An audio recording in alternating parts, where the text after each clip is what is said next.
I think the most important part is I got all of this on camera too.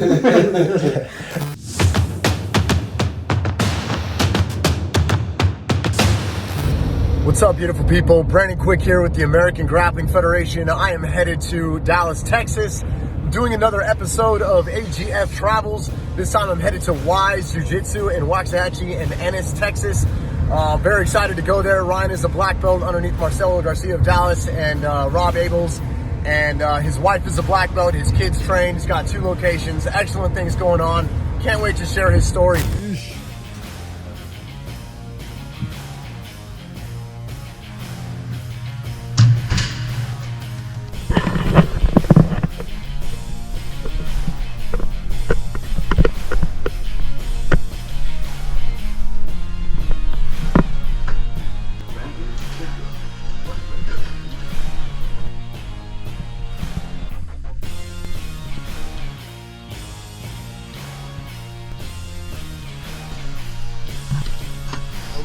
We got the camera on you, dog.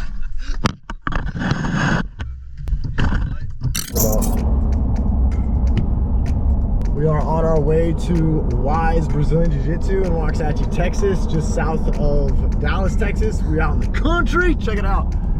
A whole lot of nothing in Texas, but we are headed back towards the city. We're just at my homie Mike. So what's up, Mike? What's up, man? Hey.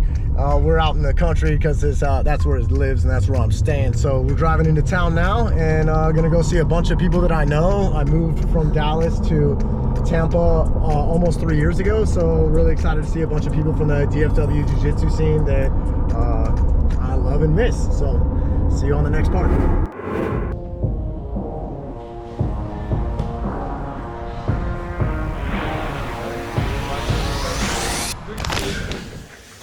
This way, son. You're all in the picture. We're fine. We don't need to be bunched in. All right, so tell us where we're at and your name. Get it started for the people. My name is Ryan Wise. We are in Waxahachie, Texas at Wise Brazilian Jiu-Jitsu. And how did you get, I mean, this is your family here. Obviously, you got your wife. For the people that are watching online right now, your wife is a black belt. So you guys are a married couple black belts. Rare, I guess you could say, in those words, right? Use that word. It's pretty rare. And then you got the family involved, and you don't have the whole family here. You have other folks too that train as well. Kids, right? Yes. Cousins. You have all that are involved. So everyone in DFW, Dallas Fort Worth, knows you guys as the Wise guys, right? For sure. But tell us a little bit about your start. So tell the people about how you started martial arts, and eventually the whole gang got involved. So give us the lowdown. Yeah. So I started jiu-jitsu in probably 2006. My uncle got me into it. He was a brown belt in Taekwondo at the time. We used to watch a lot of UFC fights together. Be over at his house every other weekend watching the fights, and then we went to go see some local MMA shows. And while we were at the show, a guy was handing out flyers, and my uncle asked if I was interested in trying a class. So we went to where the flyer asked us to go, and we tried the class. It was a little too far for us at the time, but it was something that we knew that we were probably going to stick with at the time. So from there, my uncle, he came in with I'm not sure how he found out about Trinity Combat Academy in Waxahachie, but there's a school there. And he asked me to come try a class with him, and that's how we started. We started right here in Waxahachie. Yeah. And so you went through the ranks, and at what point did you get your family involved? Since it's a family affair, did you all join at once? Did they trickle in? Did you force the kids? No, I went first. I started training, and then my son Ryan Jr. started training with me at the time. I think he was probably 8 or 9 years old at the time. And then I worked a lot. So I was working construction and I was out of town a lot. So Yvonne ended up taking Junior to the kids class. And then from there, 2 of our other daughters started the class as well, Alyssa and Amaya. And Evan was very young at the time. He was still maybe 3 or 4 years old. But and how old are you now, Evan? 18. All right, so we're looking at 14 years ago, Yeah, he's been, I'm a first degree black belt, and he's been doing jiu-jitsu as long as I have, so, he's right up there. He's a very good competitor. But yeah, that's how we started. She would end up taking the kids to class, and she would spend the hour there with him. And then, as usual, eventually she decided that she wanted to do it, whether it was for self-defense or just exercise or whatever. There was a couple other ladies there, I believe, friends of hers, and that's how she got started in there. And so she would do the class while I was out of town working construction, trying to make money. Yeah. And so it bit you too. Got the jiu-jitsu bite, it started out with just a week of, there was no really any females there at the time, and the instructor asked to do a week-long jiu-jitsu camp, I would say, for females, for the other moms to try to join in and kind of get more ladies on the mats. And I ended up staying. It was good because my 3 daughters trained, so they were mainly my training partners. So it was just fun to be with my kids, but also to get in the workout and learning that self-defense as well. But it was just more of a family hobby for me, and that's why I enjoyed doing it so much. And still to this day, my sons are still here. My daughters still get on the mat every now and then. If I call them up and they're not busy, life's gotten away for them, I think. But just to be able to have that same hobby that my kids had when, they were younger, they're still doing it, and it's the reason why I still do it. And so at what point did you transition from being a hobbyist, a student, a construction worker, and mom doing half classes, you doing half classes? At what point did you transition into being an instructor and decide to open a school here? So I believe 2019, the job I had for many years took me out of town and worked nights and weekends, so I was gone a lot. And in 2019, I took another job that allowed me to stay in Dallas locally to work. And whenever that happened, I was able to start training much more regularly. So I got my black belt in 2017, and so I was already a black belt while I was doing construction. I've always wanted to open a school. So 2019, I changed jobs. I was able to be here, and I had a few friends that asked me to teach them jiu-jitsu in the garage. So I'd have 3 or 4 guys from my new job come over after hours, and I would show them some things. And before long, there was 7 or 8 guys in there. And so I thought, I can maybe rent a space in town from somebody else that already has a studio of some sort. And so I put an ad out on Facebook, and somebody reached out to me and told me they had a little dance studio in Red Oak. It was very small. It's like 800 square feet. And I asked if I can do maybe 2 days a week there. And so that's how we started. I bought 600 square feet of mats, and we would have to roll them up, and every single day we would roll them up and put them in there, and at the end of the night we would roll them up and take them home. And before long we had 20 or 30 students in that small space. And we had a grand opening. The night of the grand opening, we couldn't even fit all the people into that room. There was people standing outside on the sidewalk looking in, and we had a great turnout for the grand opening in 2019. And then I was still working at the time, and it was getting to be a more regular thing, so we decided to look for a little bit more space. So some friends of ours talked to a pastor at a church, and the pastors, they had a 1,200 square foot room upstairs. And so same thing, we rented out the space for 3 or 4 days a week, right? And I still did construction in town. And things just kept rolling, people kept coming in, and people were bringing their friends, and before long, I was having to expand the space in the church. So the church gave me permission to knock down a wall, and I knocked down a wall, and And 6 months later, I had to knock down another wall. And got to be about 2,000 square feet when we were finally done in there. And we were there for maybe 2 years. And in that time, we had COVID hit, right? 2020. And when COVID hit, I lost my job, my construction job. And but I still had the jiu-jitsu thing going on. So as we were kind of looking for new things, and the jiu-jitsu just kept happening for us. So it kept getting more and more people every month, and eventually it got to be to where it took all my time. And so we started renting the space from the church 5 days a week, and we never looked back from there. I never went back to construction. Every month we were signing up 10 or 15 people.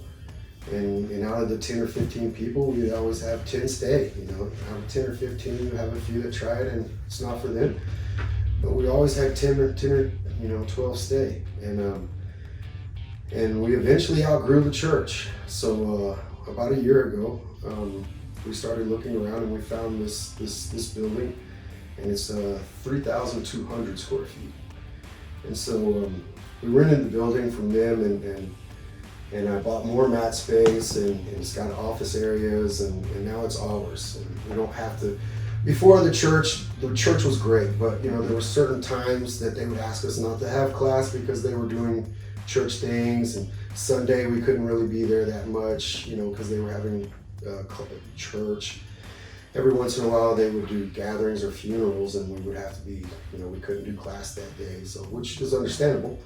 And they worked with us a lot. But now that we're here in our own building, we're open 7 days a week. We have 6 a.m. classes, noon classes, and nighttime classes, and Saturday classes, and now Sunday open mats. So we've been doing really well. The growth is continuing every month. Now we're up to signing up, 20 students a month sometimes. So it's been really good for us. It's still growing today, and we're doing great. We've been able to not go back to construction and not work for somebody else. She's been able to she was a director at a daycare for many, many years, and she now has to help me at the gym because she has to take care of all the customers. And now my sons are both. Evan works for us, and Bubba's back in the game now for the last 6 months, and he's here every day now. So things are really going great. We opened a second location in Ennis about February. So things are doing really well. So you have 5 kids, correct? I have 6 kids. Yes. So that's a lot of responsibility. At what point did you officially go from not doing, how did it get to the point? Did you guys sit down and say, okay, we're gonna quit everything that we're doing and just go all into jiu-jitsu? Was it just a financial thing, or was it a leap of faith? It was definitely a leap of faith. It was very scary, and it was. So also too, Evan is our youngest. Yes, 6. that's what I was going to get to. Most of the kids that by this time were already out of the house because we had our kids very young. So Evan was really the only one left in the house 3 years ago whenever we started the business. So our other kids are grown, and they're out doing their own thing. And so it gave us a little bit more freedom also. So obviously we don't have to watch over them anymore. Yeah. And Evans is almost an adult. He is an adult now, so. And he helps us a lot, so it was actually not bad. Yeah, the timing was right. Yeah, the timing was right. Yeah. And so you guys have been training as sons. You guys have been training jiu-jitsu, like your dad said, just as long as he has, and have put a lot of mat time in. Where do you guys stand in the jiu-jitsu game now? Do you have aspirations for teaching? Do you teach now? Do you have aspirations for opening a gym one day, being a world champion, working in the industry or anything like this, or is it just something you love and you're going to do on the side? Absolutely. After 17, 18, I stopped jiu-jitsu and I started working every day. I was out for about 6-7 years, and I've been back in it 6 months to a year now, and I've lost almost 85 pounds, and I train every day I can, and now I have dreams to open up my own school one day somewhere in the South. This area is really growing, and yeah, I'd like to have my own school and continue the family business one day. For me, I'm a competitor. I don't want to open a school quite yet. It's not really my dream. Of course, I'll help my brother if he ever does open up a school. But for me, I want to be a competitor, traveling the world, doing seminars, going to these crazy places to teach people jiu-jitsu and to compete at places, and have places pay me to compete at, people wearing my name, that kind of thing, like Gordon Ryan. So that's kind of what I want in jiu-jitsu. Nice, so you got a little bit of a mix there for everybody. Yeah. So it seems like you guys have really full mats. We follow you on social media, we're friends, you guys compete at AGF, we've known you guys for years. But it seems like your gym, like you said, is really growing. You opened a second location. What's the key? What made it grow so well? In my head, as I was interviewing you, I'm thinking maybe because all of these kids are from the same neighborhood, you guys are from the same city, you guys are, is it being involved in the community? What do you guys do to give some advice to other instructors? So for us, it's family. Yeah. It's family, number one. The culture of the gym has to be a family atmosphere. There are many gyms out there that are only kind of competition gyms, or maybe the instructors don't own the gym, so sometimes it's a little different. We really try to get to know everybody, like on a personal level. Like every single student we have, we try to know them and their family, and I try to make an effort to talk to every single student, and not just the students, but their family, their moms and dads. A lot of the kids, I will go and talk to their parents on the side, kind of like when the kids are rolling, or I'll ask them how their day is.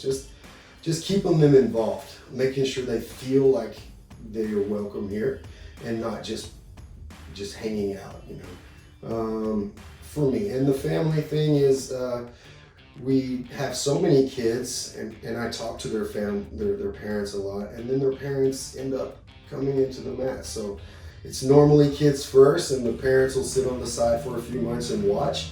And after I kind of warm them up for a couple of months, and they're there all the time anyway, why not? Just jump on the mat and let me go over some things with them. And usually after a few months, they warm up and they'll jump on the mats, and that's been happening for 3 years. So a lot, probably 80% of our students are all families. So we have big families, moms, dads, and 3 kids, most of them, I imagine it's an easy transition watching a family lead the way and be here. So they see a family teaching, training, and so I imagine it's an easy transition for the parents to come off of the chair and onto the mats. Yeah, for sure. And we definitely know how they feel. I mean, we were in their same spot 10 years, 15 years ago, watching the kids do jiu-jitsu and just getting into jiu-jitsu and figuring out what it is. So we know where they're coming from, and we know, what they want, from instructors for their kids, and we know what they want as far as like physical activities and exercises, or self-defense goals, or we have a lot of police officers, we have a lot of the jail guys that work correction officers, and we have a lot of ladies. Yeah, I was going to ask about the ladies. Yeah. Do you do anything special being a female black belt? I do. So we have about 18 females enrolled at the Waxahachie location. We're still growing in this location, but I think it's really important because jiu-jitsu is still a predominantly male sport. And for us to have that many ladies, I try to keep them together. We do lady events all the time. So I have a personal trainer that comes out here, and she does fitness training with them, once every 2 months. We do lady events, just to try to keep that female community together. A lot of, like Ryan said, there are a lot of moms, so we try to do things with their kids as well, just to try to keep that bond together as much as we can. Outside of jiu-jitsu. Yeah, and it's not, yeah. They'll go hang out and do swimming parties. Pool party. Yeah, he's sad. Guys have not yet got to do the pool party, but we will. So Yeah, we try. They hang out a lot. So you have ladies only parties, is what you're saying? Yeah. Oh, okay. Just like and it doesn't have to be just the females on the mat. We do the moms that are cheerleaders that sit on the side. We always include everyone. It's not just the females that train. So that's, I think, is very important as well. They gradually get on the mat as well. Some do, but yeah, we try to keep that bond really strong with the team that we have here. The female team. So that's what we try to do. And you guys have any next steps in mind or anything in the future? Do you guys have anything going on? So we compete a lot. Like the whole team competes a lot. So there's always the next tournament. Every 2-3 months, we'll start buckling down to get ready for tournaments, and we just keep that going every 2 or 3 months to kind of keep people in the frame of competing and training a lot. And I've just recently got back into competing this past year. I've probably competed 4 or 5 times.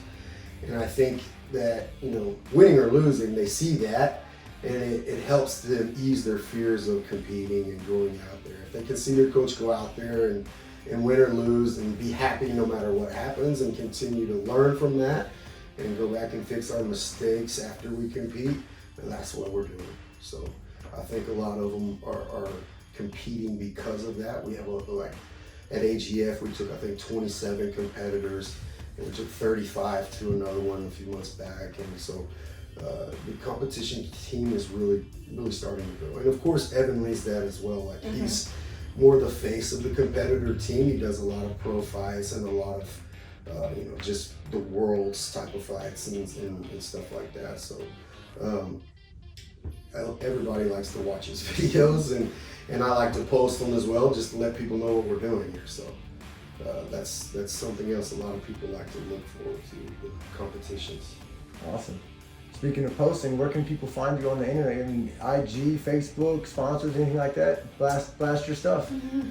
Wise Jiu-Jitsu in Waxahachie on Instagram, and then he does the Facebook, which is we have Wise Jiu-Jitsu Ennis, and we have Wise Jiu-Jitsu Waxahachie on Facebook, and we also have Wise Jiu-Jitsu Ennis and Waxahachie on Instagram as well. WiseJujitsu.com for the website.